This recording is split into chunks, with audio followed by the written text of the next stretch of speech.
I want to thank Jan for the invitation to come here. And also, I suggested Gabu, who has been speaking in Brno before, just as I had been invited before to the Faculty of Architecture, if she would be interested in joining this panel, and I hope that we will have a discussion afterwards. I think it's symptomatic that people who are in politics, and I'm not saying people who are political, but people who are in politics don't have time to stay for an entire day. And then there is the split between what we call politics and what we call academic. And I think I'm also a bit surprised to find myself in an academic panel because I'm probably, I'm a professor at the University of Arts, but I wouldn't consider myself an academic. So I work as a curator, as a writer, I teach. So I have a very hybrid practice, like many people who came of age in the late 1980s, early 1990s, and who actually started out with what I would call making projects. And so Hands-On Urbanism is also what you could call a project, because it was an exhibition that was first shown in Vienna in 2012, and it has been shown in 18 different cities by now, and I'm very happy that it's in Brno at the moment. And I will share with you about hands-on urbanism, how I would like to understand the issues this raises.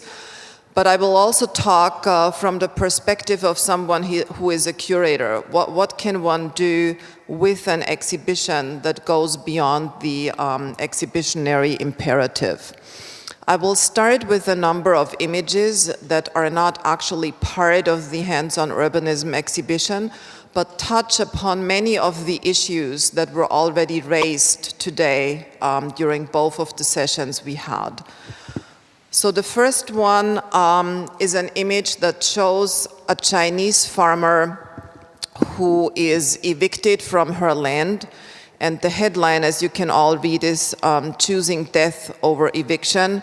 And it takes us back to the issue of land. So what does it mean that we have to discuss land use, land rights, spatial justice in the context of both the urban and the rural, which brings me to one of the points I would like to raise throughout. So on one hand, there are some of these, let's say, points on a meta level that I'm looking at, and they have to do with the relation between the rural and the urban, and this kind of historical dichotomy that has been constructed between the rural and the urban. And I think a lot of the things that we have discussed today have to do with the fact that we need to understand this as a historic construction and not given evidence, and how urban gardening and urban development negotiate this dichotomy is of interest. The second image I'm showing has a lot to do with what has also been mentioned in previous talks, the things that state-managed capitalism, the welfare state, but also state-managed communism has provided for its people, you could say. Things to do with health, education, and the things we actually need in order to lead our lives, the things that are needed so that our bodies and our minds are being maintained, supported, and cared for. And we also had many quotes by Marxist thinkers and geographers like Henri Lefebvre and David Harvey. So I'm referring here to Silvia Federici, who is a feminist Marxist, was very active in the wages for women movement in the 1970s. She worked in Nigeria for a long time, is now based in New York. And she's a little bit over 70 now, and more recently has been, I think, rediscovered by a younger generation of theorists, feminists, thinkers, and she says here, we want to reclaim housing, land, the right to free education. These are all elements of what I would say is part of reproduction. And I would claim that the urban gardens, or brackets, urban gardens, are part of what we could call urban reproduction. And to understand that this urban reproduction is a very specific kind of work that is done via this different way of developing the urban. The third image is not as iconic as Detroit. So everybody knows about Detroit, and that where you could say a certain type of labor, Fordism, has been invented. Also, a new kind of the urban has to be invented. But there are many other cities. So today we have heard a lot about growth, that Brno is a city that needs more inhabitants. We haven't spoken so much about this other type of urbanism that is equally challenging at this point in time, which is shrinking cities. And a lot of shrinking cities are also not shrinking when it comes to their land. So we come back to the surface of the land remains the same. And as Gabu has pointed out, land is there, and it all only becomes something when it's turned either into an object of commodification, in something that has value, or in something that becomes productive. And cities like Detroit or Buffalo are currently, I think, reinventing on many different levels, individually, communally, collectively, and also in their governance, what this future land use might look like when houses are being torn down, and all of a sudden there is vast expanses of land that actually need to be used productively. And we also heard already that there are new forms of self-management or self-governance, and one of the examples that was given was also Spain. I think that was in your lecture that you mentioned Spain. So the Campo de Cebada was historically a barley field, so that in the 17th century, that's what was grown there. And what you see here is actually a space where a swimming pool should be.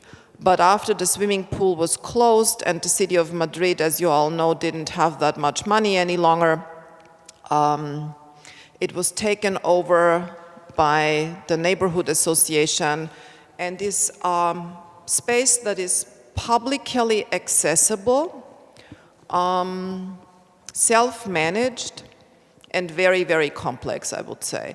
So I'm not going into this in detail, but what I would like to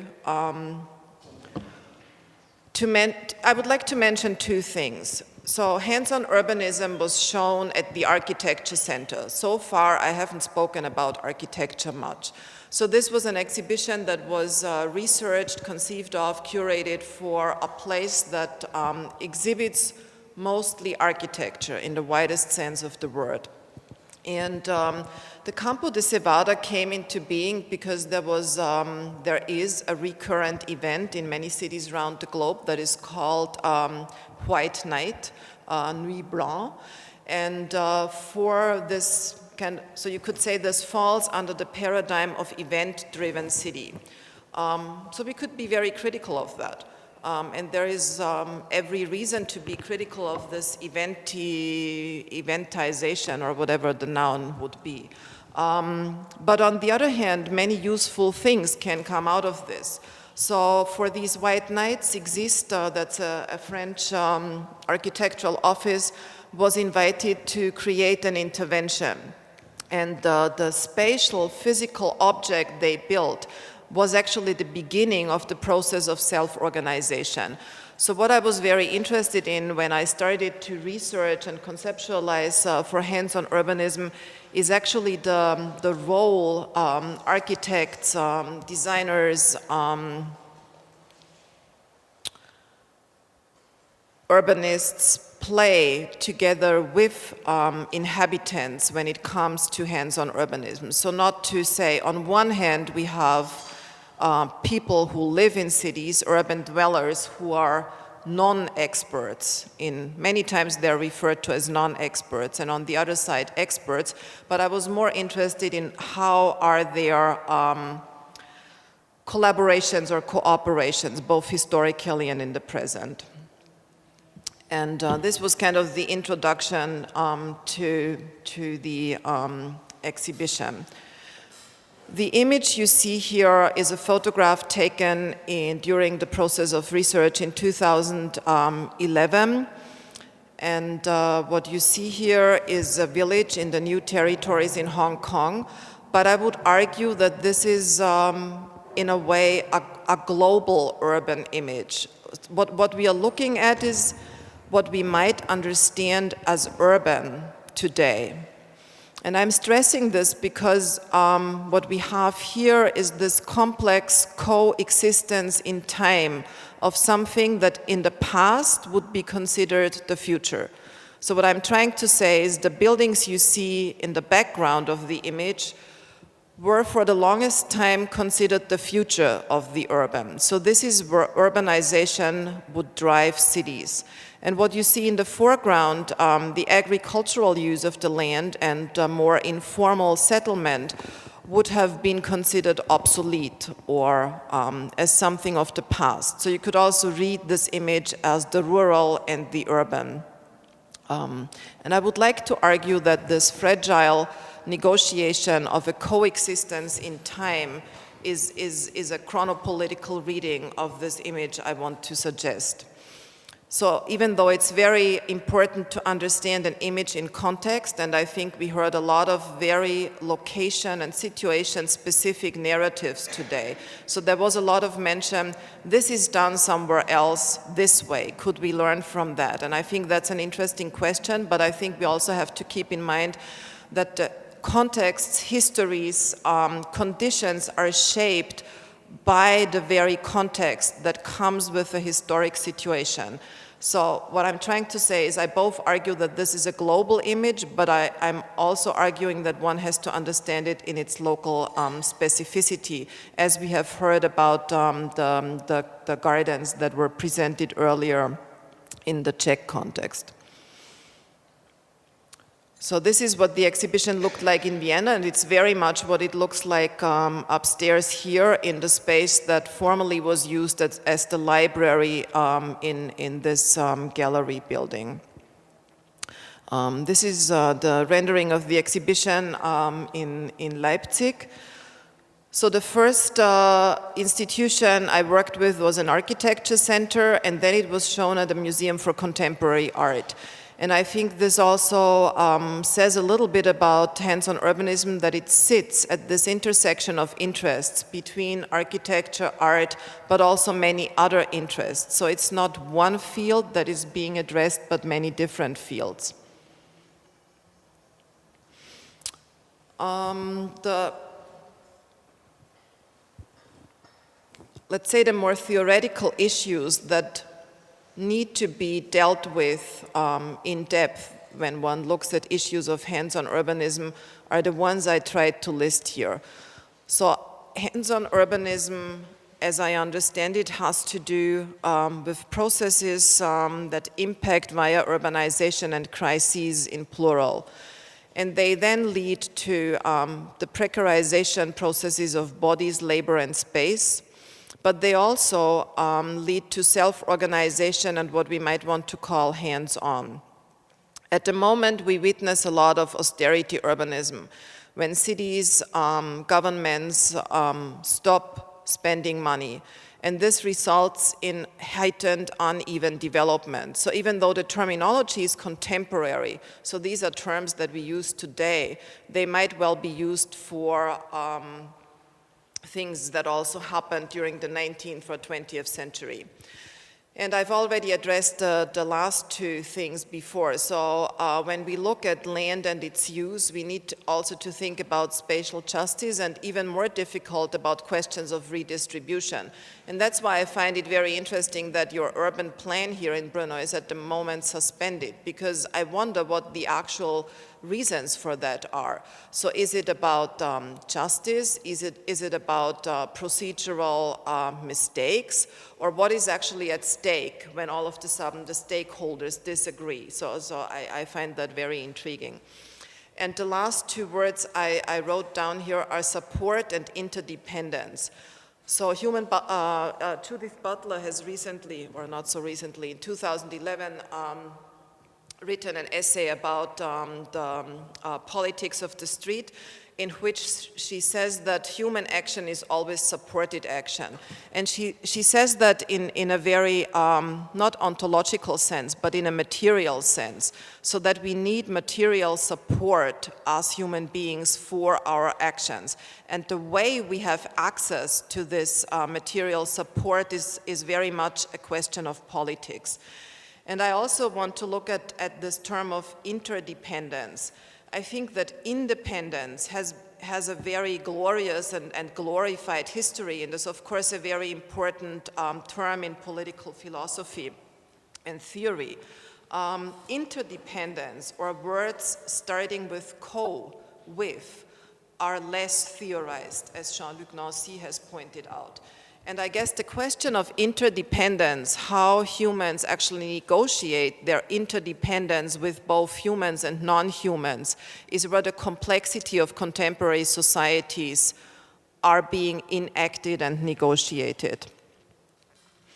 Of course, we already heard that Henri Lefebvre famously spoke about the right to the city and the right to green. So I'm not talking about the right to greenery as it was translated.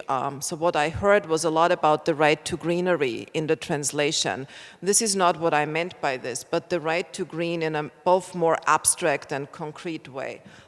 Self-organization is what I find very interesting when we look at urban gardens. So I was less interested in the actual food production, but of course is a very, very important topic to address. I'm just saying this was not the major focus of my research. I was more interested in the legal forms that organizations take on in order to ensure that the gardens they initiate are not only there here, but also tomorrow.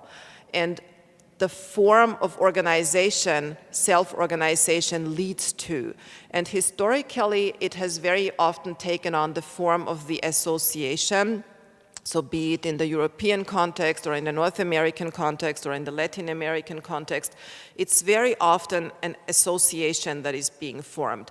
But I guess the question is open for the future, will this be the legal form that will be chosen for the self-organization of gardens or other urban unions, if you will, or urban forms of self-organization? I think that's one of the most urgent and challenging questions we have today. What are the political forms of self-organization in the urban context that allow for different types of access and distribution? So we've seen many of these images before. I heard that in the context here, colony is the term that is used for the allotment gardens.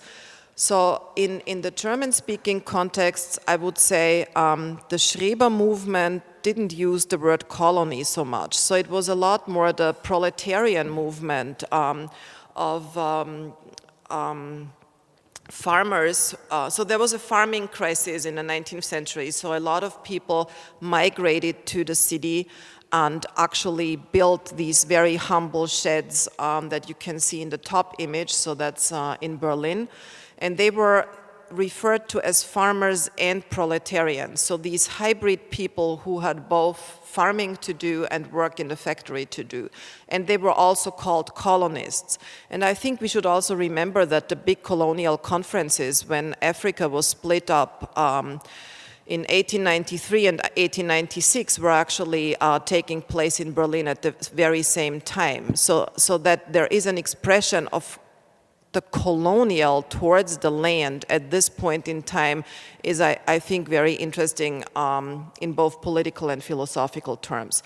So the Schreber movement was like the model movement that gave the form how a lot of the allotment garden movements in Central Europe were then organized. And the part of history that Brno and Vienna share is expressed exactly in the year that you mentioned, so that the Schreber Gardens started here in 1908. The same is true for Vienna. So it was actually imported via lawyers who brought this model of organization to this part of the world from Germany. And of course, you all know that Schreber, he wasn't one of the good guys. He was one of the really bad guys. So a kind of he promoted a kind of pedagogy that we can only understand in Foucauldian terms as total suppression and disciplining. He didn't found this movement. It was a parents' association in Leipzig, and they chose his name because he was like a best-selling author at the time.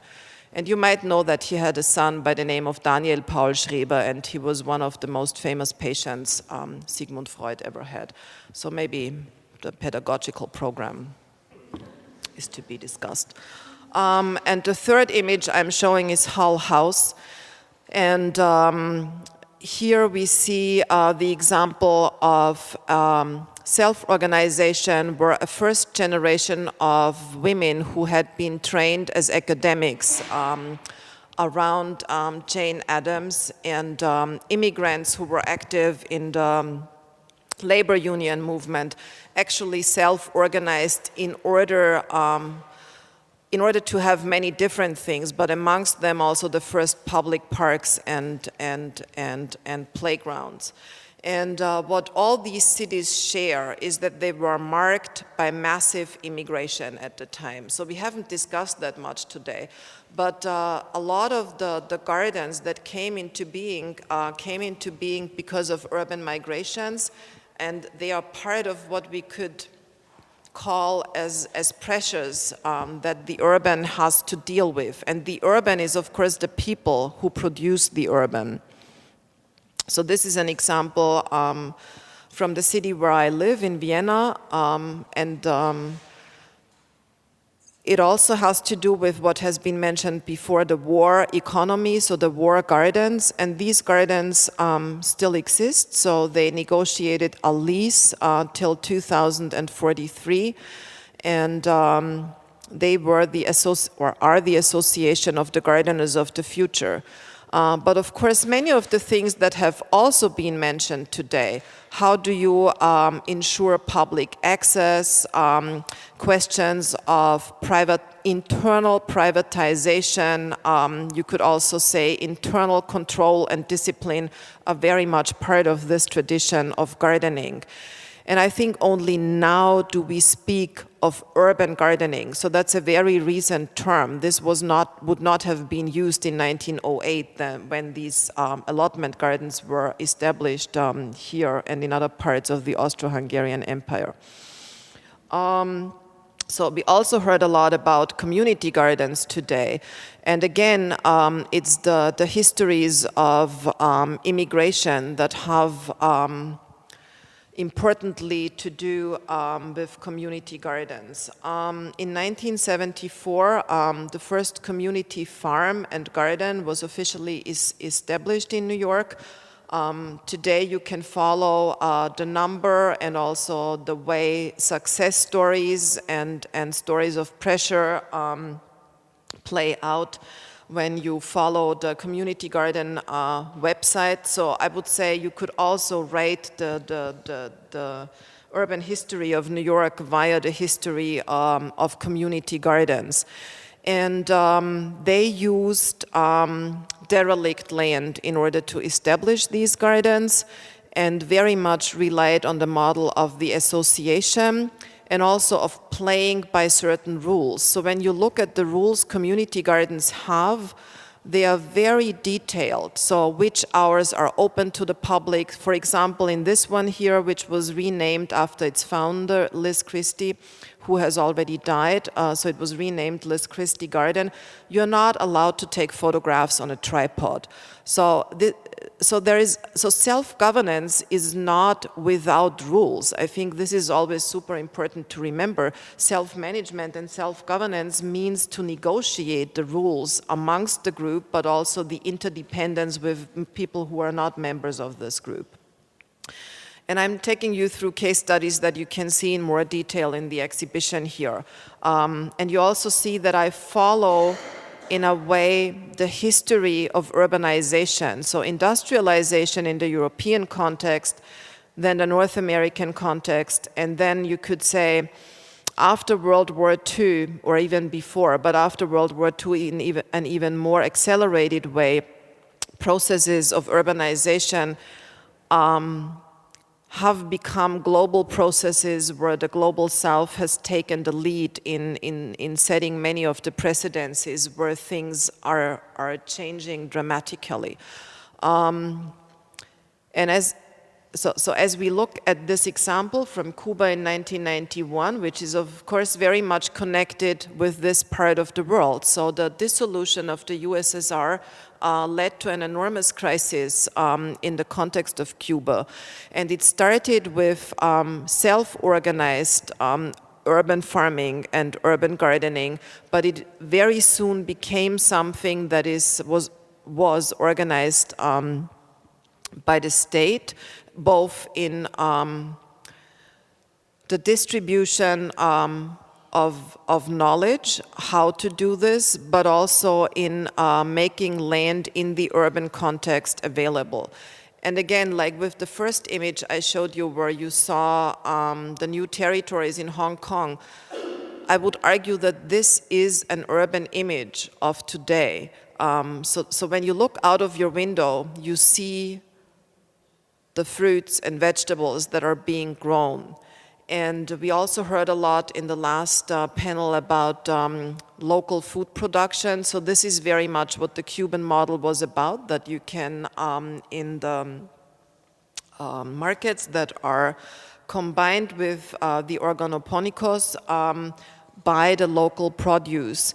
And this was very much a model studied by urban scholars, urban planners from all over the world. And I think it will be very interesting to see where this will develop now that the relations between Cuba and the US have changed. And when you listen to what I'm just saying, it becomes very clear that even though the urban gardens are considered these small pieces of land or small scale, they are very much implicated on the meta level of mega changes, be they ideological or be they political. So they are kind of, in my understanding, almost seismographic of these changes. And the last, so I'm coming to the last two parts. So Mapopo Community Farm is where I showed the village at the very beginning of the Hands-On Urbanism part of this lecture. And the younger woman you see here is Becky Au, who initiated this community garden and farm, and the older woman in the foreground is her grandmother, who actually grew up there. So thanks to them and their resistance and their organizing and setting up an association, this village is still resisting the developer pressure. So there are 4 developers who want to develop this part of the new territories, but there's also a major ideological shift because mainland China insists that Hong Kong moves all its food production to mainland China. So again, we see several trends that enact this pressure on urban farming together. So all these houses were actually counted when Hong Kong was still part of the British Empire. So even though they came into being informally, they were then incorporated into the formal system. Because we also had this discussion in the morning, what happens when something is incorporated into the formal system, and what are the pros and cons when this happens. So this is the image in context, as I said before. And what has happened now is that a lot of the people who live in these high-rise buildings have joined forces with the farmers and actually use some of the derelict farmland for urban gardening and farming. So this is what happens when evictions are actually going on. And we see that this urban pressure, it's never something that happens in the abstract. It's always considered with human bodies. So the land and the connection with human bodies and labor, I think, becomes physically expressed in the moment of eviction. And these are the methods, if you will, or the strategies to raise awareness for the existence of these villages. So Mapopo village is one of many villages in the new territories, and they do a lot of educational tours. This is people who actually, many of them still have a second job, so they work as architects or as designers or as artists, but they also have decided to become farmers, and this is their graduation from learning how to become a farmer. And I think this is also, has been mentioned today before, so we heard a lot about care work. So I love the term care, but I think we also need to speak about labor because it's always both. So there's a lot of knowledge and labor involved in keeping this going. And this is where they invited the politicians to discuss the future of the land and the development with them. And that's why I found it very interesting that we had a political panel here in the morning, but now it's kind of the academics speaking with people who are not politicians. And I guess that's something that within the work of curating or organizing is always most crucial to understand how we can create these bridges between these different communities and discussions and debates. So this is a very important space. I would even go as far as to call it a piece of architecture for Mapopo Farm, where most of their workshops happen, all the political organizing, but also getting together and having fun. So you would say in architectural language, this is a multifunctional building, but of course when you look at it, it's a very, very humble structure. And this is Becky Au, and she is, you could say, a contemporary urban farmer, a local activist, globally connected with many other urban food movements around the world.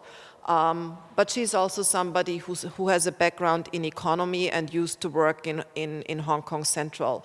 And it's thanks to her that this resistance movement has started. So I think it's also really important always to understand that it's the efforts and, if you will, the care of often very few individuals on which the existence of urban farming or urban gardening depends.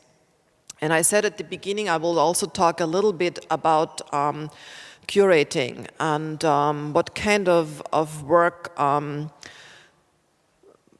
people like me who work at this intersection between architecture and urbanism and urban curating do. And I was invited after the exhibition was shown at the Architecture Center to prepare a smaller version of it for the Venice Biennale.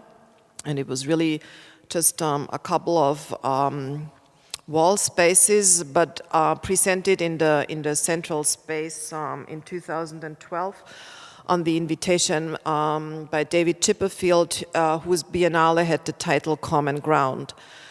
And so there's, again, many reasons to be very skeptical of biennials, triennials, whatever annuals. So all the cities who don't have any biennial today probably are not really a city. So we could say that this event, so this one is the oldest one in Venice, founded in 1895, and now they also have for the 15th time an architectural rendering of the Biennale. And I guess I'm both skeptical and attracted. So I think that, that these events that you could very easily theorize under the term of spectacle can also produce meaningful local alliances. So they are hybrid in nature, I would like to argue. Or I think that they have become more hybrid in what they do locally. And what we did here was kind of a collaboration between a number of individuals that I listed here in order to create an interground, if you will, not so much a common ground, but a space between international practitioners and a large number of local activists in Venice who had not been invited to partake in the Biennale before and who could use the space of the Arsenale, but then also the people who were part of the Biennale used the Spiazzi space of the local activists. And I'm just showing some images of what happened. And I've been back a lot after 2012, and I would say that through this kind of meeting, many productive relations were forged that went beyond the moment of meeting. And at the moment, as in my curatorial work, I have become, I mean, I've always been interested in debates and discussions and how you can use exhibition spaces as intellectually productive spaces. But I think in the last years, I've even become more interested in that part. So not giving up on the physical exhibiting, but how these spaces that are actually public spaces, like the interiors of museums, of biennales, they're just as much public spaces as the public space outside.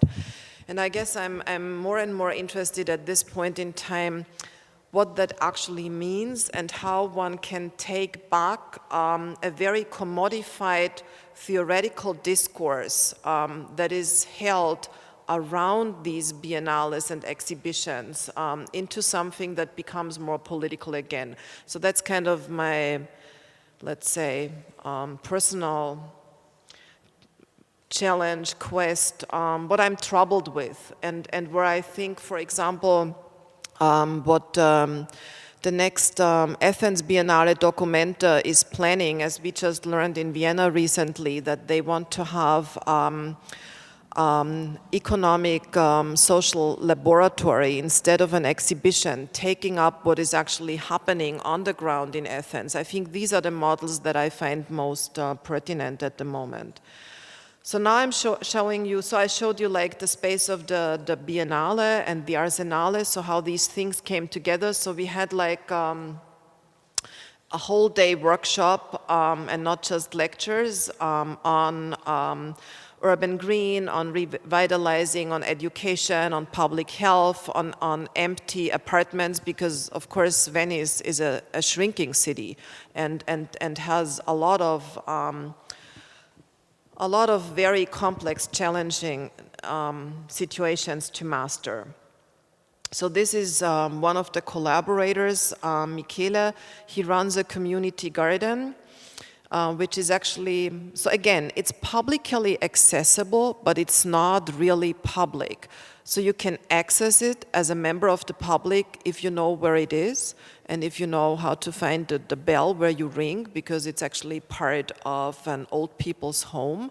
And I think this is also something to be discussed more. So it can be used by members of the public, but it's not a public park. And what these, I'm not sure I would call it a common space, but I think processes of commoning are going on there. And you've seen what these kitchens look like. So I think there's also a very globalized aesthetics that has become part of community garden spaces. And sometimes these this aesthetic is glorified, sometimes it's criticized, sometimes it's part of gentrification. So it's again, part of all the things that have been discussed earlier. And now I'm trying to create this connection between, so the people who meet here almost every Sunday, and it looks really idyllic, they work a lot in order to resist against the cruise ships. And you see one of these cruise ships in the background. So it's very threatening to see what is happening. And many of them were part to create this global resistance that has been translated in many, many languages against the second channel for cruise ships to actually be realized in the lagoon.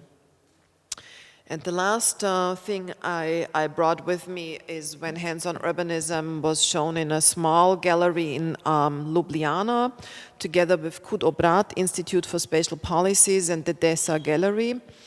And what we did there is similar to here, part of the local history of allotment gardens in Ljubljana became part of the exhibition, not only as a symposium, but part of the exhibition. And then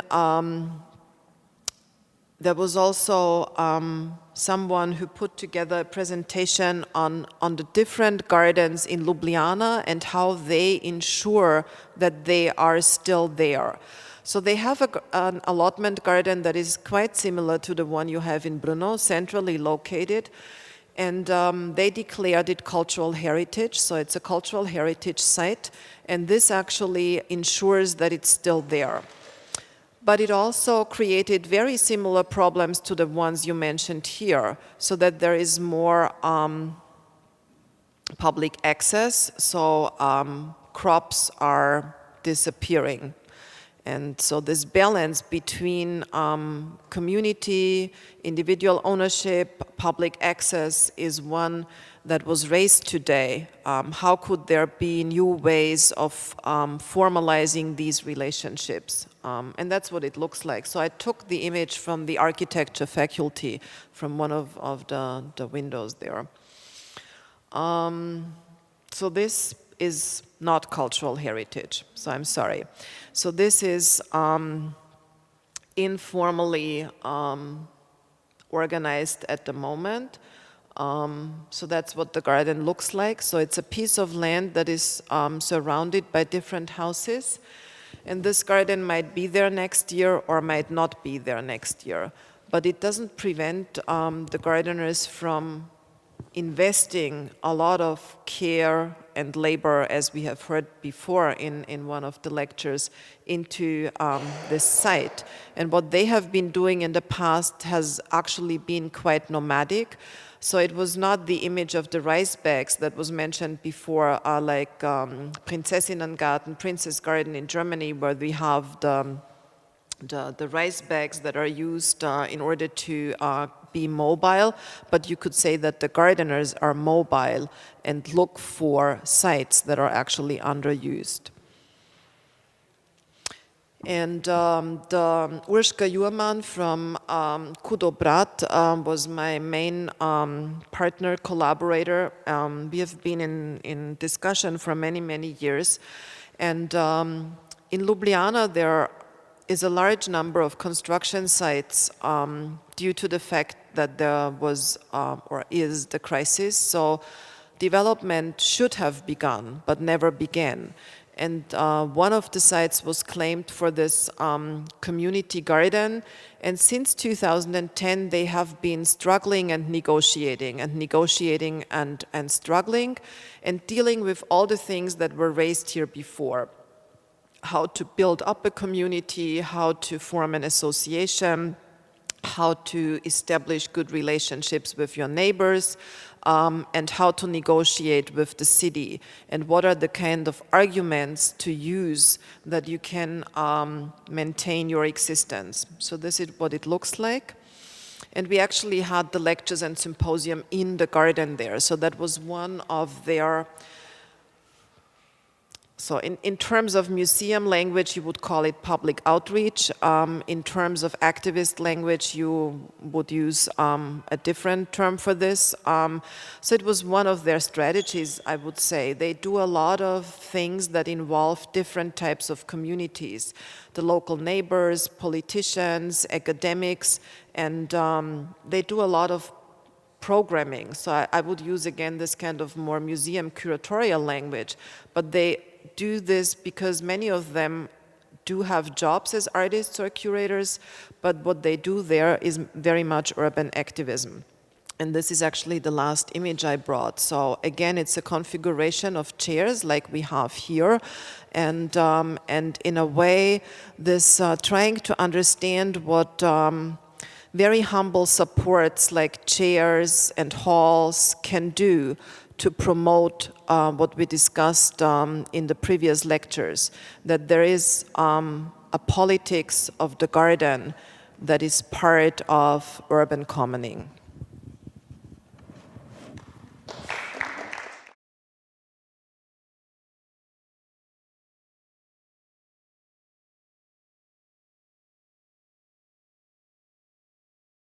Thank you very much for the invitation to give this last talk, now that we have no third speaker. And maybe it's also nice because I would like to potentially finish where we started in the morning, which is literally the politics of planning. And I would want to, rather than hands-on urbanism, or as an addition, say hands-on planning. Hands-on planning for securing public space from privatization. And maybe that's something that adds to the question of urban householding or urban maintenance, that there's also some sort of urban maintenance that is also needed by the public to actually take care of public space within ever-growing, larger growing cities, as Vienna at least, and I think, as I heard, Brno is as well. Why am I interested in that? Not so much because of phenomena in New York, even though I'm showing here an example in New York, but I am very interested in what Sharon Sukin calls the pacification by cappuccino, a phenomenon that we all know once we have heard this this sentence or this question. If you sit in a cafe and you enjoy a good cappuccino, ask yourself what was there before. There's a tendency in European cities and American cities at this moment to change markets into nice cafes, to change public space into nice cafes, to change maybe cultural space into nice cafes. There's a homogenization of public space, and it's all a little bit connected to cappuccino, so that's why I find that quite to the point that Sharon Sukin says that we are being pacified, yeah? We stop questioning because we all enjoy kind of, and we, when I say we, it's of course problematic because I'm speaking of a white middle class we, yeah, in the sense of those of us who can afford the cappuccino in these places where we forget who potentially would have liked to use this space as well. And this is of course most precarious in New York parks, which are by far run by private companies. Actually, I just recently in a conference, I did literally meet one person who runs this Bryant Park, and she was so happy to tell me that because it's privately run, they don't have to pay working fees, and they don't have to actually support the workers' rights to their workers, and public workers would be much more expensive, so they're happy that they can actually work within private situations. So, I mean, there's needless to say that there's a lot to the privatization of public space or even the running of so-called public space. So, yeah. The right to the city, I think, was mentioned so many times today that I don't need to recall it. But what I want to do to say is, if we speak about the right to the city, then I think the right to the city goes for all, or maybe for everybody. And I would like to bring in Susan Feinstein, who is a justice theoretician, also in the vicinity of David Harvey and so on, even so with a different attitude. But she says the doctrine of the greatest happiness of the greatest number says nothing about the happiness of those not among the majority. That does mean that if we always think that public or urban planning would be about the greatest number, actually what not only Susan Feinstein but what democracy theory says, democratic planning or democracy would be about the rights of minorities. If it's not about securing the rights of minorities, also majorities are in danger, so to say, of actually not experiencing democracy. And this is what brings me really to the question and to at least in Vienna, the crucial question in Austria and in Germany, and I do very much hope so, and now I'm becoming a politician, that also the Czech Republic will join in actually welcoming refugees within this current situation. It's here in German only, but the Article 14 of the asylum right does actually say that there's a right to asylum for everybody in this world within the Human Rights Declaration. And Hannah Arendt, for instance, says if we lose or if we give up the right to asylum, basically we also deny all human rights. And I think nobody would want that. And why am I saying this? Because David Harvey actually declared or asks if the right to the city wouldn't actually be a contemporary human right. And why does he say that? Because a lot of poverty, as we know, over 50% of people are living in urban conditions currently, and a lot of this percentage is really down to extreme poverty. So the right to the city in terms of the right to find urbanity and the possibility of equal chances is one potential human right that is, at least in urban studies, could be claimed like that. And why am I bringing this in? Because we do see a lot of, kind of hands-on urbanism, which is very important and very good within our cities. It's important that parking spaces are being re-occupied, that it's about bringing new living quality into the streets. But there's also another idea of public space, yeah? And I really bring in this image quite on purpose. This is a demonstration that was organized for asylum seekers, for and with asylum seekers in the city, that they are being kind of concentrated within 3,000 people within one place, totally overcrowded. But that was a very nice moment when the street was actually given, not only the street, when the voice and street was taken by the refugees themselves. So the right to the city does not only mean that, again, us middle-class white people have a right to have a cappuccino on the street, but also for and beat an endless number of asylum seekers to actually claim their rights on the street in public space. And this is one project that I will deal with later. It's of course sometimes, if we may say so, a small piece of green land in the city becomes really a pivotal point of a fight for this right to the city, which again, in the vicinity of David Harvey has been also called recently the right to the city as the right to the center of the city. And why is that so important? Currently, the new financial elites are claiming the urban centers. Yeah? It's basically the public space in urban centers is, if you want, so the last ground where you can really find a rental gap, a rent gap as it's called in gentrification studies, where space is very cheap still and you can make a lot of money.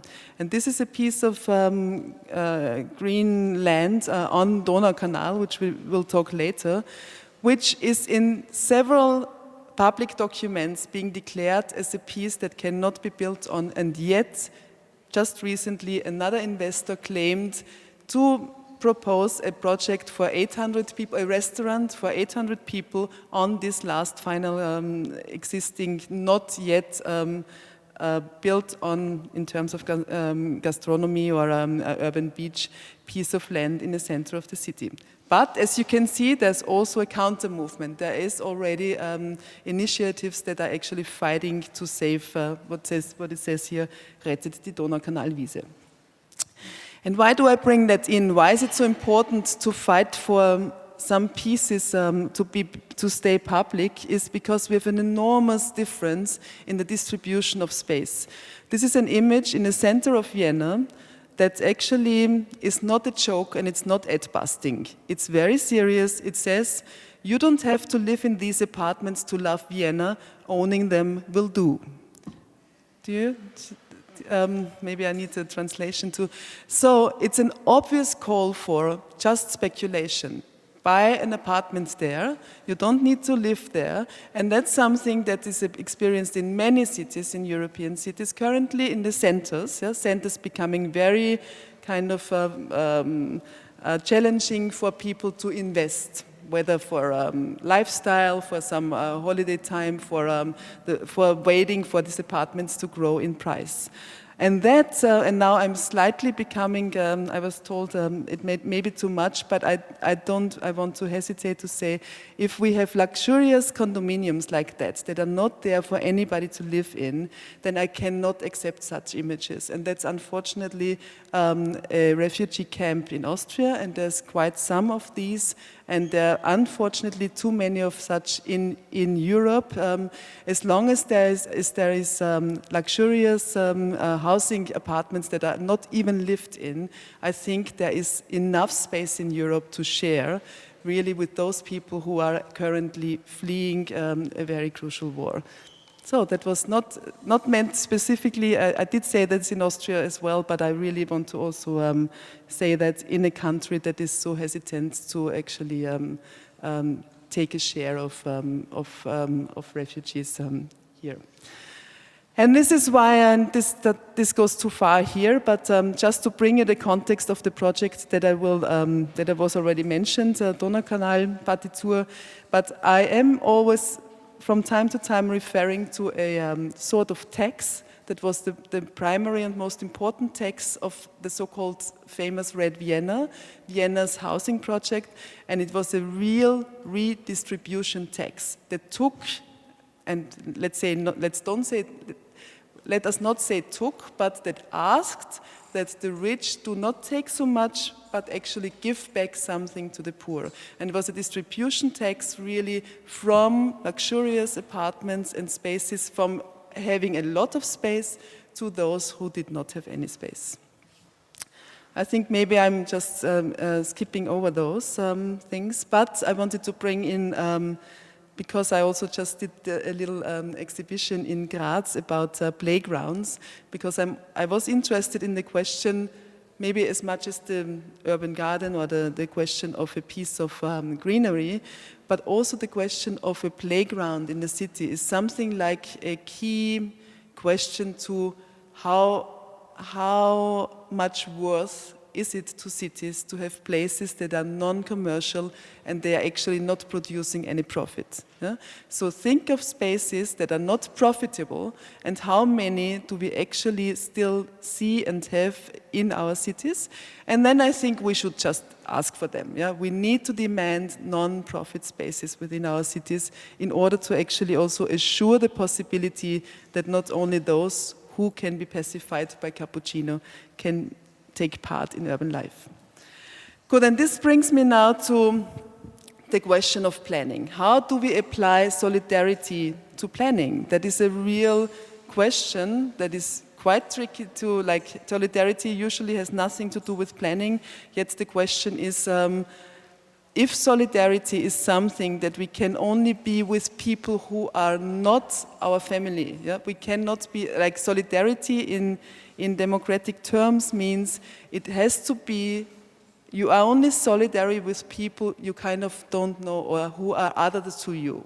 Then it's, and this is actually I find more and more, if we're not planning just for private, for some friends that we are planning an apartment for, but if we're dealing with urban planning or with the question of actually planning for a lot of people who we don't know, and now I'm speaking, of course, from a planner's perspective, as an architect. But then the question really is, how do I address those who are other to me? That would be solidary planning. And what about conflict? As Rosalind Deutsche says, social space is produced and structured by conflicts. With this recognition, a democratic spatial politics begins. And that is really the opposite to consens. Yeah? The opposite to the idea that we all need to smoothly be nice to each other. That doesn't mean that we need to fight, but it does mean that we need to fight for political state, like basically planning is political, and it needs the discussion in between the actors. And in fact, to be honest, if planning would be about conflict, public planning in Vienna today is going the opposite. It's basically, and I brought this in because of your planning, what is it also, a city development plan, right? That was just in Brno being debated. We also just, Vienna just organized a new city development plan for 2025. And it has hardly any plans in it, like literal plans, drawings, but a lot of texts. And some people, in a kind of mean way, were checking how many times it says social in there. You find 100 times the word social, 25 times you find the word just, in terms of fair. So you can see that a text is very open, and social means nothing, as long as you don't say whom for, what does it mean, etc. I'm going to just show you some, so this is this step 2025. This actually is some very large-scale plan, yeah? But again, it does not really declare itself as a plan in order to be also debated. Or we have a new high-rise plan in Vienna, which is now the third version of a high-rise plan, and I would be curious about Brno, but of course in Vienna there's a stronger demand on spaces. And it's actually weaker than the one before. So now it has no city plan of where high-rises could actually be developed, but it says that it should be debated, it should be open for, could be tried anywhere. Actually, there's anywhere where you could build. And the idea is, the concept is that not to make a plan, but actually to keep it open for negotiation. And that's, of course, something that neoliberal development is all about. And what we also see is as a privatization. Otto Wagner's Postsparkasse has just been sold to an investor. And of course, and this is what I wanted to bring in, the Schrebergarten-Siedlungen, allotment gardens in Vienna, have for a large part, I think in 2004, they allowed for allotment gardens to become all-year houses. That was one step. And now it was only the first step to finally also, for some large pieces, to sell the piece of ground piece by piece, literally, yeah? So it's not leased anymore, but sold piece by piece to the private owners. And that, of course, is the same, issue that we discussed the entire day. It's, if you look at this, yeah, this distribution, this is an absolute unjust distribution of space. Yeah? The way of living together in these houses, as opposed to actually having a house like that and then not even opening up the fences nor the streets in between. So we also have large chunks of allotment garden spaces within the city that are hardly easy to cross through, and that have become a real question within the dilemma of planning. Of course, nobody wants, this is also has a quality and it has grown, but on the other hand, it is in itself such a clear image of injustice in terms of spatial distribution that what I think has to be done is to actually really start debating and start actually a political talk about how to not only question, but stop at once the selling out, and then also see how the question of farming and gardening, the very primary concepts of allotment gardens, could either be brought back in and brought to a level of a more common urban ground, or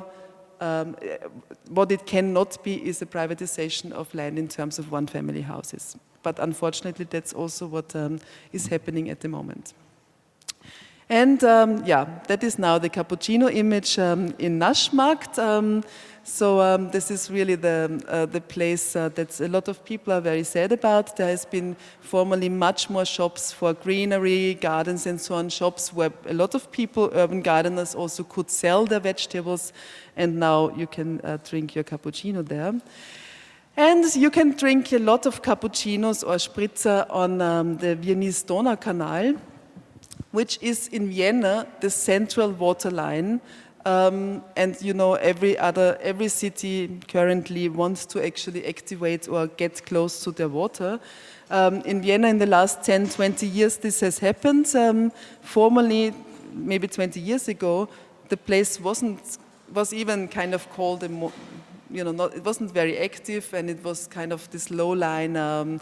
Dangerous, or you didn't even, maybe exactly the same and the opposite to the High Line in New York.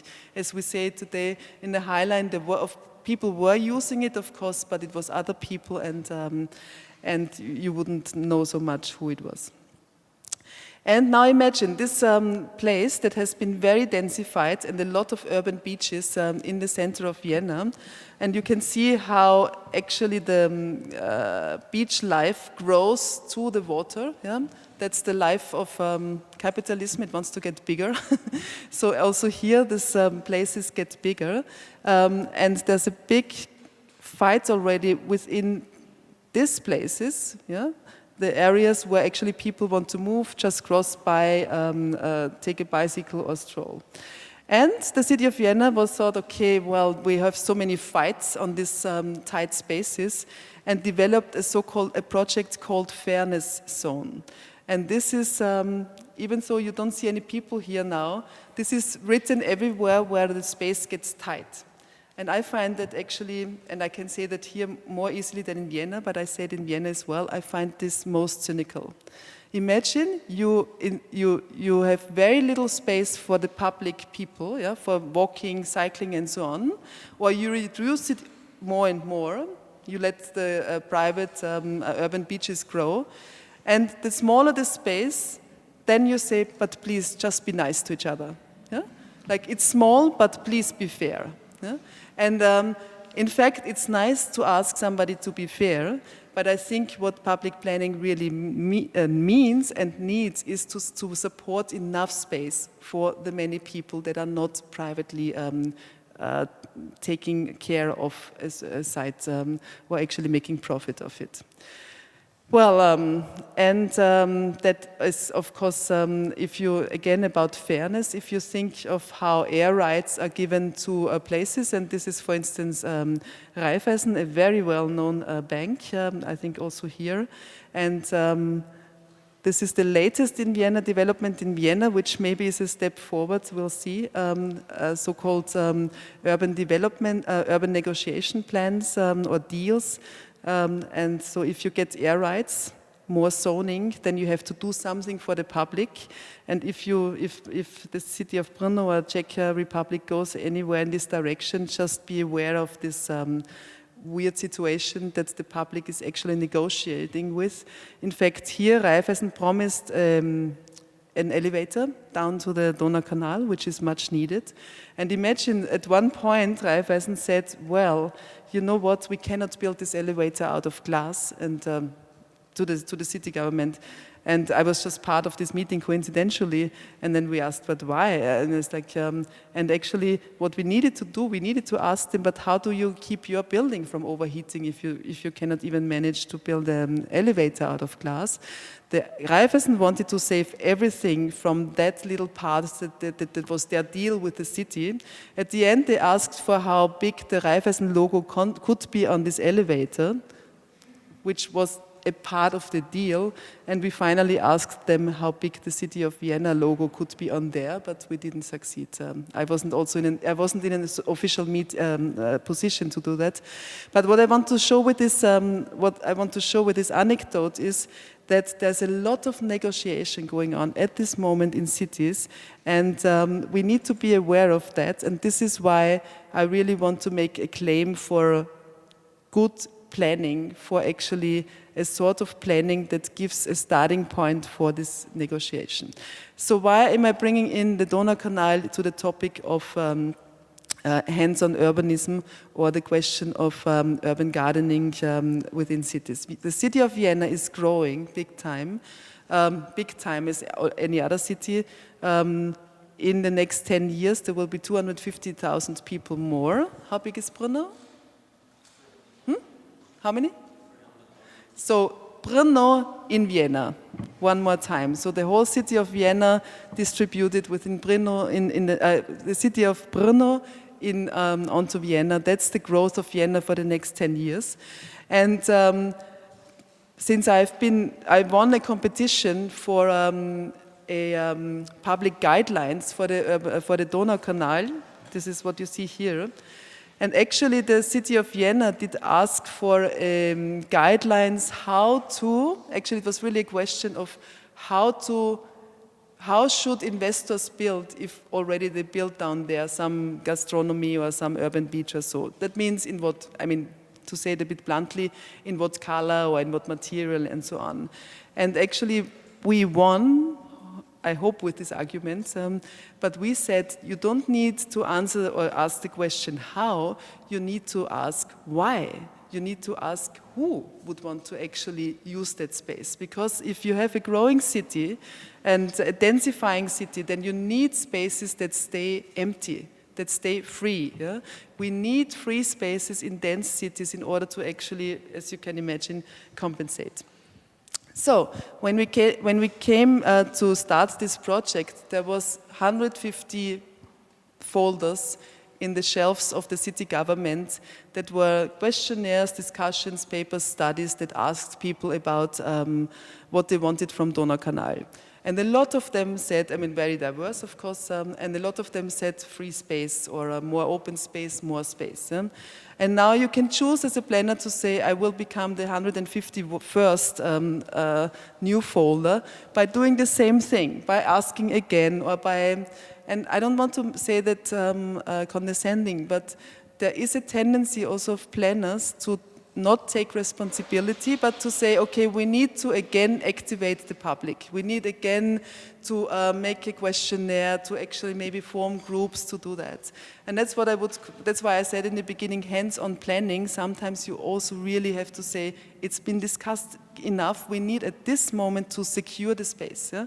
There's such a pressure at this moment onto public space and empty space from neoliberal development, and I'm sure it's the same here, that we need to first of all secure those spaces and make sure that they're not privatized or quasi-privatized. So this is just some excerpt from what we finally did. We were commissioned by the Magistratsabteilung 19, which is a part of the city government, to develop what says design and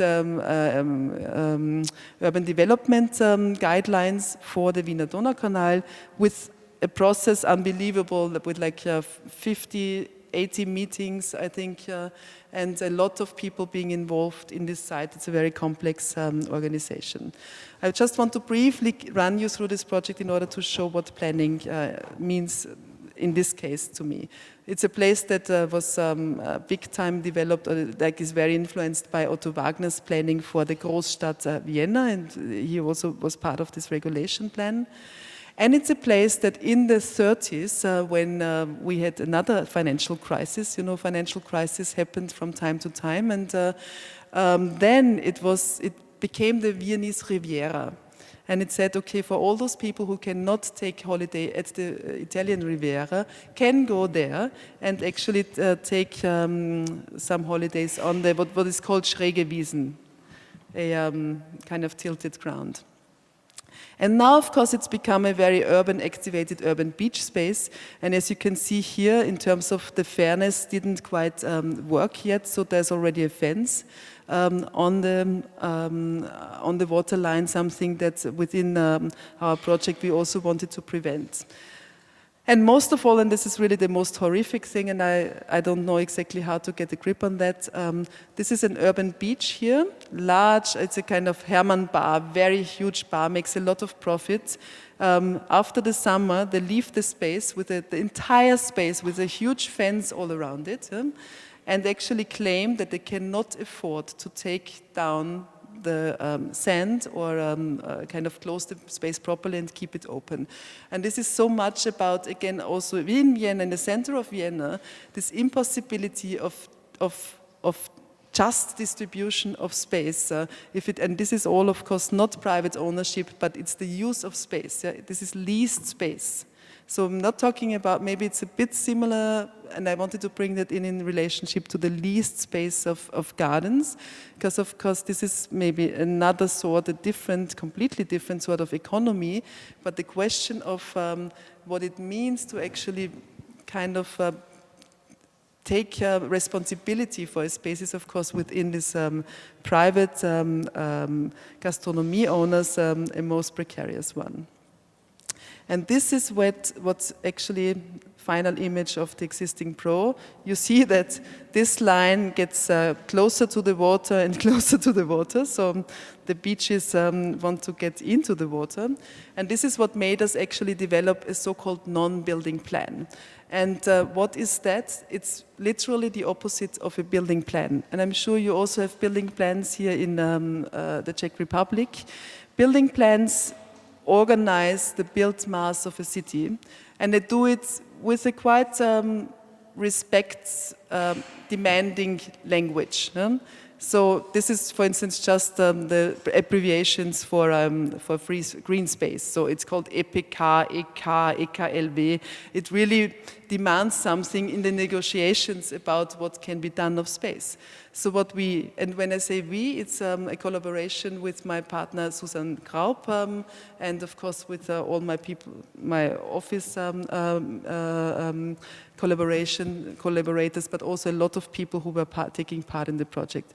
What we, in this sense, then did is we took the same language as the building plan and organized a non-building plan. And literally by capering, is kapern? No, is this an English word? By stealing, maybe by what? Hijacking, thank you. By hijacking the language of the building plan and imposing it onto the non-building plan in order to actually say it needs the exact same respect and importance. And so what we designed is a plan with red lines that says this is an FZ, FR star, FZ plus, and so on. So in this sense, it gives the same strength to this plan that is there in order to actually secure the space that shall not be built on ever. Not ever, no plan is forever. Every plan, of course, is something to be negotiated, can be changed, can be debated, but it is a first plan in order to get started in debating. And so we did this in the entire length of our central piece that we worked on. In fact, it looks like this.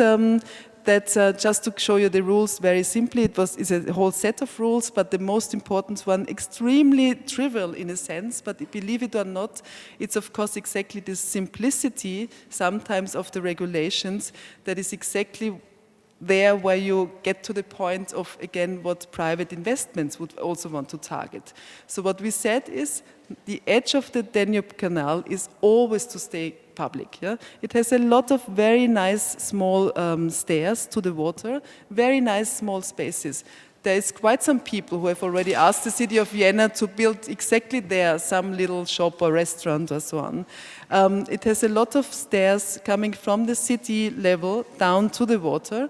What urban beaches or bars most properly do, or what they like the best, is to put the bar right there, next to the stair. It's the best if you have the city build the stair where the people come down and they're right in the center of your place. And what we said is that cannot happen. There has to be a split between, and a clear one, between what is publicly and always publicly accessible ground and what can be used in terms of a lease. Nothing there is to be sold, of course, but only leased. and the ground that can be used for other space. So all the stairs are to be kept free. Always you have to have the direct access to the water line to be free. This also goes in 3 dimensions. We looked what needs to be secured in terms of site. There's not so many very deep spaces in Vienna that you can really look far. So that was also an important issue there. And I spare you to show you the entire plan. We drew that all in 1 to 500. Now, of course, you could say, "Wow, that's too detailed, and it's so strict, and it's actually anal in a way to be so detailed." But it's a plan that can now be taken out by the city government. And whenever somebody comes and says, "I want to do something there," they can say, "No, but it's FZ plus." It's like you have an argument to say somebody has thought about it pre-actively or proactively. And the whole issue is that a lot of investments currently happen the way that people make a plan and go to the city, and it's the same with the investors in the morning. The developers, they also said they made a plan and they bring it to the city, and then the city government is expected to change the zoning law and so on. And you need plans now in order to have made up your mind of what you want from the city in order to get into this negotiation. Second instrument is maybe not so interesting here, but it was very helpful in all the meetings, because we actually organized a notation, a so-called partitur, where we stretched the Donaukanal into a long band. And what is nice here, while the non-building plan was very specific in its place, very topological, this is more abstract. So it can actually help all the city government to see the rhythm of public investments or public infrastructure. You can see what's the distance from one subway station to the other, yes, but also from one elevator to the next one, from one public toilet to the other one. The city of Vienna is the same as everywhere else. It seems to have no money. If it's all about synergy, to find, to work together in order to actually publicly organize infrastructure for those places that you want to keep public, because otherwise you will have investors coming in and saying, "We will help you solve your problem by building a big restaurant," for instance. And this is what I will show you with the last instrument, which is a 300-page manual, and I will only show you 3 pages there.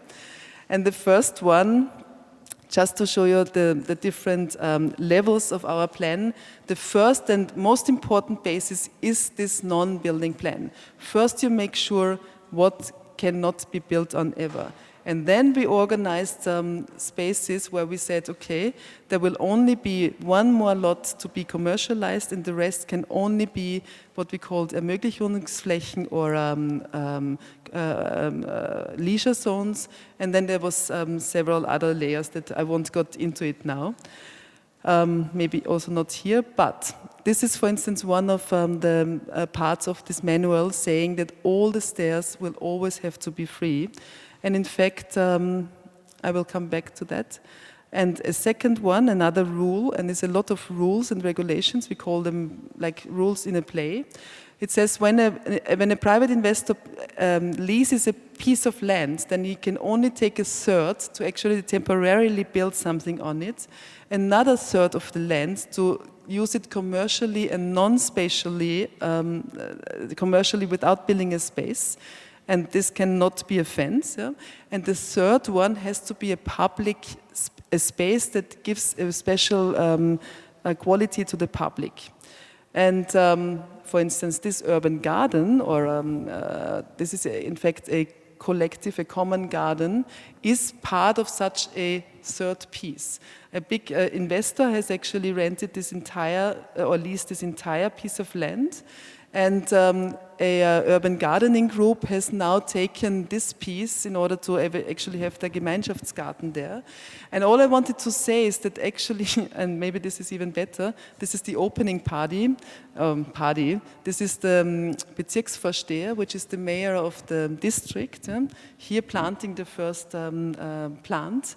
And exactly this mayor, or this moment, the investor, the client who donated this piece for this urban garden, made a deal with the mayor to actually lease the next piece of land. And actually he argued, because he is so philanthropic, that he supports this urban garden so that he could actually have a next piece of public ground being rented. So what I'm saying is a lot of this urban gardening, or not a lot, but some, is absolutely also being mistaken or misused, precisely for bigger developments in the background, or kind of following up from that, while it's of course a very nice thing happening here. Even though it's the same issue also there, they have a long waiting list, and in fact it's already starting that. I only heard it has to be checked, but some people left the group because the responsible people wouldn't want to accept a Muslim woman to actually be part of it. I can't believe it either. But the whole question of like who can actually use such a space is of course a matter of big time negotiation. So the question also here is, does that make sense? Is the most central space in Vienna, does it make sense to have such an urban garden for a few people to do gardening? On the other hand, it's open, it's public, and actually, yes, fruits are stolen there, or vegetables, but there's something that's been really discussed a lot. If you have the privilege of having a garden there for free, you share it. Yeah? You don't mind that your cucumber is not there in the morning anymore. And that's just, And or if you do mind that, then go and buy yourself a piece of land somewhere else. And I'm aware of the fact that not everybody can own or can afford to buy a piece of ground. But that, of course, is a very luxurious situation to be able to garden here in the center of the city. And it should be shared by many people. And finally, I'm just showing you how this non-building plan can be used in the fight against quasi-privatization. I want to show you two examples where private investment pressure was opposed by the use of this non-building plan. One being the so-called Donaukanalwiese. It's, maybe you see it better here. It's this piece of grass. And it's not an allotment garden and so on, it's simply a piece of grass. And it's the last one that is really straight, and it's well in the sun. And this is where this investor wanted to build for 800 people a restaurant. And there's a whole initiative, bottom-up protest group called Donaukanale für alle. And it's really nice because they actually claim they want our plan to be realized. It's very rare that people actually ask for architects' plans to be realized. It's the opposite most often. Or I've been interviewed a lot why I would be opposing this restaurant. And actually, the nice thing is that because we had this plan, because of the Leitlinien, but also the master plan, that people can actually go there and also take a piece of plan with them, saying this is a public official plan that actually wouldn't allow that, even though, and this is the tricky thing, even though the politician doesn't even follow their own kind of course, politics is very broad. So while the one team says, this is our plan now, we do not further privatize or further gentrify or further commercialize, another one sees exactly his future in a bond with a commercial investor.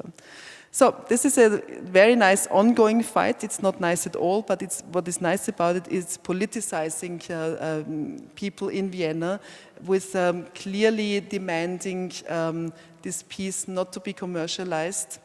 And the other one, quite already successful project was here a top-down view of a restaurant or like a gastronomy on a piece on the Donaukanal, most beautifully that. And it was for years actually hardly accessible because of this restaurant in the back. And 2 years ago, an investor wanted to help out the city to get out of a lifelong lease to this restaurant owner who got bankrupt, very complex situation. But I did see a plan that somebody proposed saying these long stairs are much too complicated to do a restaurant on them. They actually drew a plan of building straight over these stairs because it's much easier to build than pavilions where you can sell cappuccino. So only because we did have this non-building plan by hand at the right moment, and actually the city of Vienna started to negotiate with our plan that logically to the rules said no stair, and even the 100-meter long steps cannot be privatized or built on. You always have public access from, and you see a lot of red lines around this Fischerstiege here. So actually that helped save this space from being built over. Completely ridiculous idea.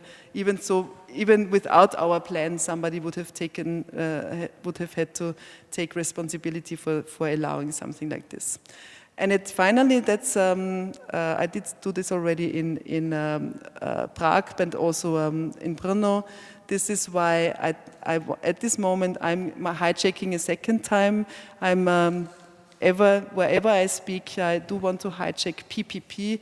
I'm absolutely against public-private partnerships. I rather want to see planning, politics, and program.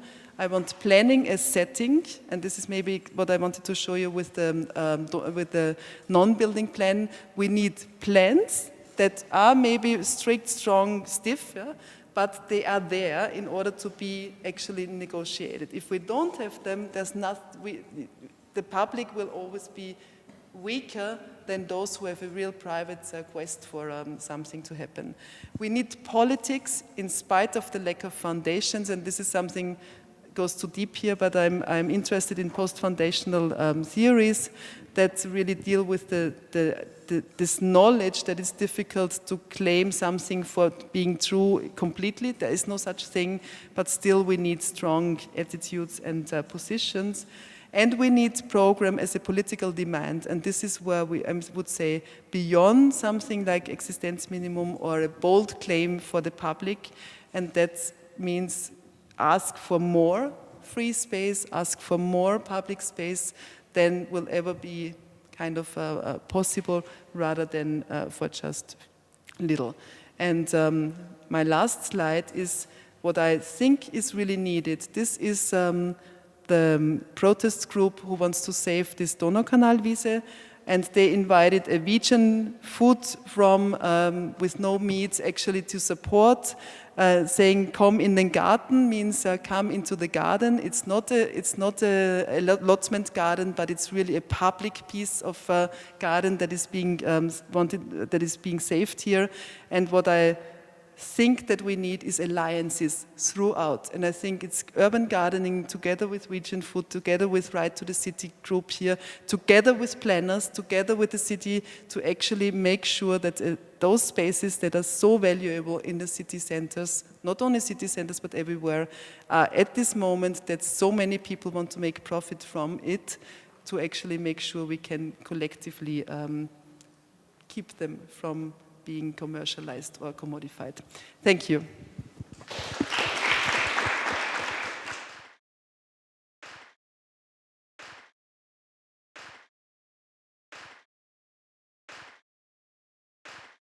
So I will pose the question in English.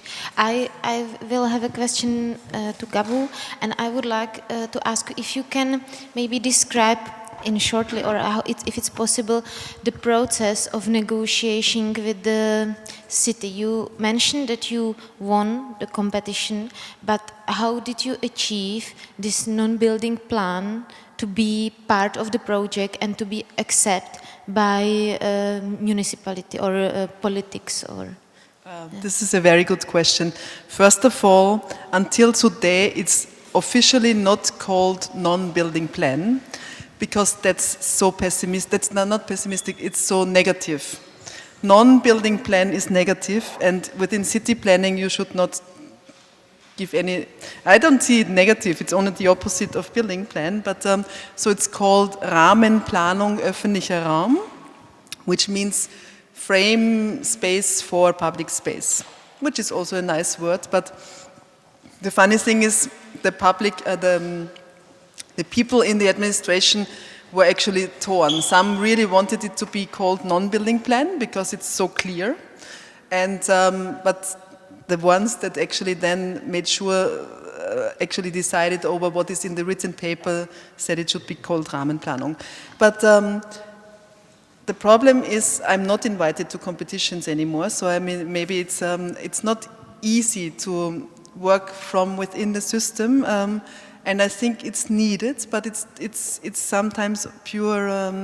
It's not luck, but we answered to this competition by actually questioning their question. Yeah? The question that they actually were bothered with is the city government didn't know anymore how to regulate all the many demands that of investors who wanted to do something down there and make profit from. And they thought they needed to regulate it by some sort of corporate identity. What they wanted was really, and they say it until today, they thought they needed a planner who would give a collective image over the entire thing, and that would already make sure that it doesn't look like kind of wild, wild west in terms of like conquering this space. Yeah?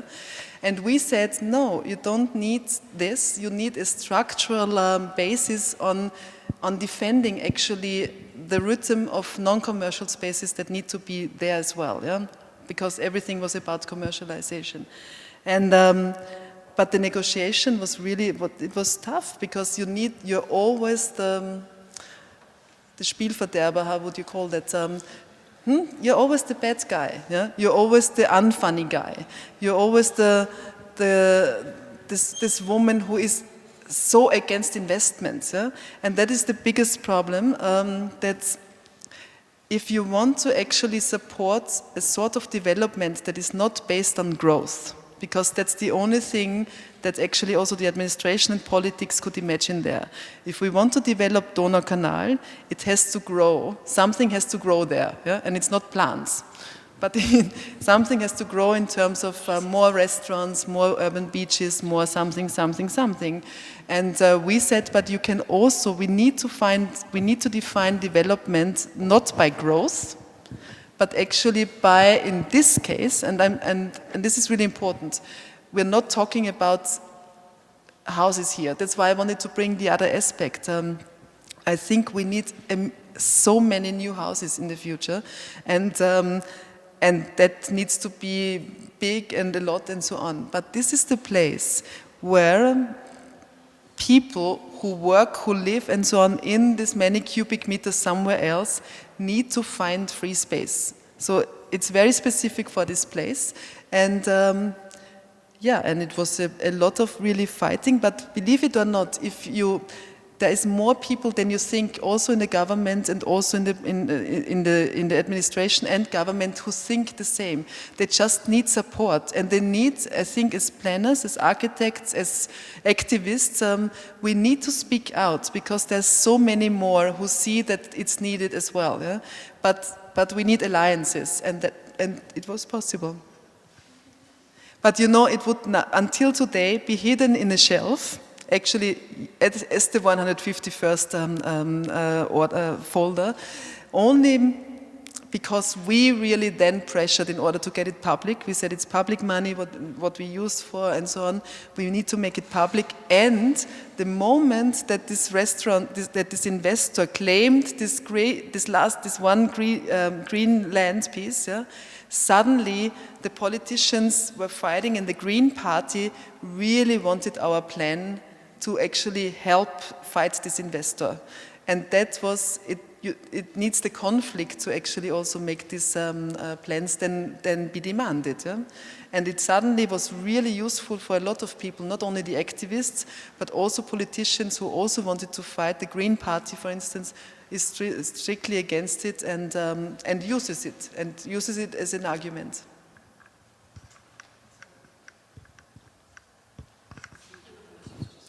So, okay, Petra? Well, I have a question about the allotment gardens in Vienna. What I would be interested is if you know, and if you can tell us if there was, or what's the kind of image or discourse that has been used, in supporting the privatization or semi-privatization of the allotments in Vienna. Because there is, I think 10 years ago, there was this kind of discussion here in the Czech Republic that we should look at Vienna, how Vienna behaves with respect to allotment gardens, and the fact that they allowed people to live there was seen here as a kind of a positive thing, which could somehow support the allotments and help them to fight back against the development plans and developers. So I'd be interested in reasons or arguments which were or are used in favor of privatization, because it goes totally. So do I get it right? You're saying, so the institutionalization or the quasi-privatization of allotment gardens was used to help bigger developments? No. Here it was seen as a kind of thing which could help gardeners to fight against the pressures. Pressure against gardens. Yeah, I think that's... Because if it's private, I understand. It would be much more difficult to make it disappear, because you would make the people homeless, so it would be much more difficult discursively. So, I would say that's again the wrong question to the wrong answer to the wrong question per se. It's fighting evil with a smaller one. So, I mean, the allotment gardens. And Elke, of course, is here much more the specialist, so you should then, but the history of it, and like this idea of collectively gardening or making or setting up a city is the opposite, of course, to private ownership of a one-family house, in a way. Maybe, and that would be interesting. I would always have been interested how much of it was already set into the starting point of this tendency. In Vienna, it was, I doubt that it was really meant this way. I know that it happened in 2004, that this year-long housing was then finally totally allowed. And I don't think that they would do it now anymore, because they realize so much that land is so precious in Vienna, and it must have been maybe still the time when, for a longer time, a period of time, Vienna wasn't really growing, so it was quite easy to kind of charm everybody, also the allotment garden owners. And I think now the pressure is much too strong that you wouldn't do it anymore. But the problem is, once you've done it, it's irreversible. And it's really, and that's why at this moment all we can do, we all and you should do, is like make sure that not a single other next piece of ground is being privatized, not in the one way and maybe also not in the other way. Even though I must say it's tricky if we want a just city in terms of justice or just distribution of space, we have to allow cities to densify. Because one thing about justice is that people have the right to close proximity to not only work, but also to mobility, to transportation, and all of that is happening in the dense city. So that's the big dilemma of urban planning at the moment. But gardens. I would like to go back what I said at the beginning, that even though there are things that we always consider global developments when we look at urban gardening and urban farming, then there is the flip side of the coin, that we have to look at the very specific local context. And I don't know about the urban development dynamics here. So I think it's difficult to transfer models.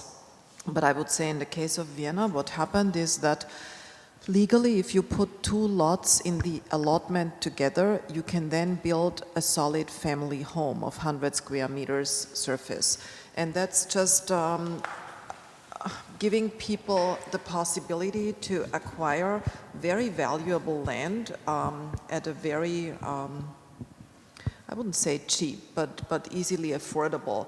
And that comes back to what was just said. So this is not necessarily a fair distribution.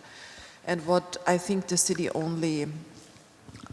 of Vienna only understood then retrospectively is that the way the infrastructure began to be stretched in terms of parking spaces needed, in terms of public transport needed, and also in terms of increasing internal commutes, because of course people didn't give up their other home, so they're just dual home owners, most of them now. So I would say that might not be a good model to copy or to transfer. But again, I don't know enough about ownership structures here. But I guess the question between something that is still held as a public land and being granted on a basis of rotation or on a basis of need or on a basis of lease, I find a lot more interesting conceptually than the privatization that would only turn an allotment into regular home ownership. I will have maybe more general question to both of you.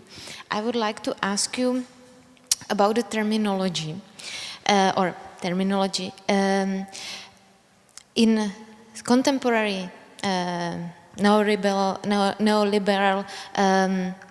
political system that we live in and a free market system that we live in I feel frustrated in our country that the term of public interest and public good disappeared. I mean almost at all from the political discourse. So I would like to ask you, how do you in Austria or generally, how do you operate with this term in our nowadays situation? How is it present in the discussion in politics in Austria? Or I think that maybe we can think about our political system in previous time, that it's quite difficult to bring to new situation this term that was overused, but I think we are really missing this terminology in our political debates. So this is the question. It's much used, I would say, in planning, but also with a level of frustration, because lawyers in Austria and debate, but unfortunately on the left side we don't have yet so many, but there's a debate on how the right to ownership stands to the rights or the public, how do you call it, good here, or the public interest, that would be the same word than there. And in fact, and I haven't evaluated that, it's said that in Germany the public interest is better or more intensely written in the general law than in Austrian law. I'm not sure about that. I think law is also to be evaluated, yeah, and to be debated. And I think it's also a question of finding the lawyers who also read or give public interest a more stronger basis. But it's always the question of how can you imply the public interest when it comes to taming private demands. I mean, public interest is the basis of urban planning, because even the building plan and the non-building plan and so on is always relating to public interest. Otherwise, everybody could do just anything on their private piece of ground. So, in fact, I would say that every building law is based on public interest, because it's giving regulations to those privately building that would make sure that the public is not being offended, is not being overused or misused and so on. But I can understand that like sometimes we would want to use that much more, and then there's borders to that, yeah? And there's a question really about which right is stronger, or which if ownership and is more valuable, and that's really crucial. It's really tricky, and I think that's the ideological gap. I mean, there we have to decide at one point, and that's what makes planning so political. At the end of the day, you have to say, if it comes to that the public interest is more important, then actually it would mean, also in Austria, that you would be able to enteignen, what would be this word? Expropriate, yeah? And we do speak about expropriation again, and we speak about communism again in Vienna. Maybe you don't do that yet, or I don't know, I could imagine it's much more difficult here, but we speak within planning fields about how to really, how we need to find new ways to actually deal with securing the public interest. Well, I think the question is, who is the public today? So I guess that's the real question, because with the image you also showed about the refugee camps, I think the public becomes a very interesting figure. So who is part of this? And it's not defined as being a citizen, it's not defined by being part of the nation state terminologically. So I guess that will be the question in the future. Who is part of this public in this European territory that is changing and that goes beyond the nation state public or so I guess that's where it will become really interesting, and both legally but also socially in terms of planning and in terms of working out who will have access to be both recognized. So I think recognition and distribution, both, they will become very important in understanding how this public can be understood and in whose interest decisions will be made. Because I think today when politicians talk about the public, they talk about numbers of voters. They don't talk about the public. It's like museums. They talk about audience development. They don't speak about the public. So I think this is what is interesting when it becomes political again. This is what I meant with Susan, with the quote of it's not the greatest number, the greatest good for the greatest number of people, because that would be maybe the greatest number of votes or the greatest number of people. But if we would really think it, and to me it helps in terms of if you think it from those who do not have, who are marginalized or are minorities and so on. And for instance, when it comes to public, to fight for keeping these places public, then it is exactly because they are being used by people who cannot own, by poorer people who cannot own, to actually always just buy something if you want to sit next to the Donaukanal, or who do not want to, or who are not part of a certain level of accessibility into the city center. That's where it's just simply, the way of acting or the way of being dressed or so.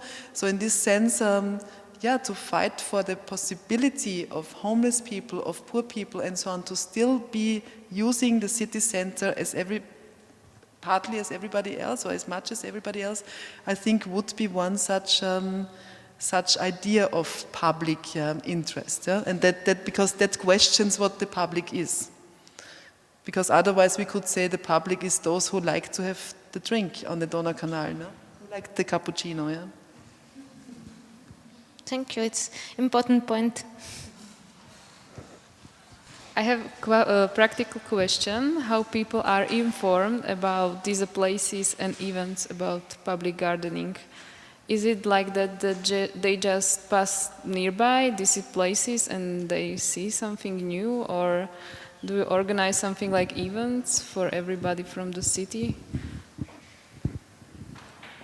That would be a series of lectures, I guess. Because, that's different in every city I did research. It's not the same anywhere. So how these things come into being, how they are being advertised. So you could say all the means that are there to be used for communication are used. So people speak, people use online media, people assemble, people gather, so all the channels of communication. So that's a very broad answer, but I think you use or make use of whatever seems fit for the specific situation.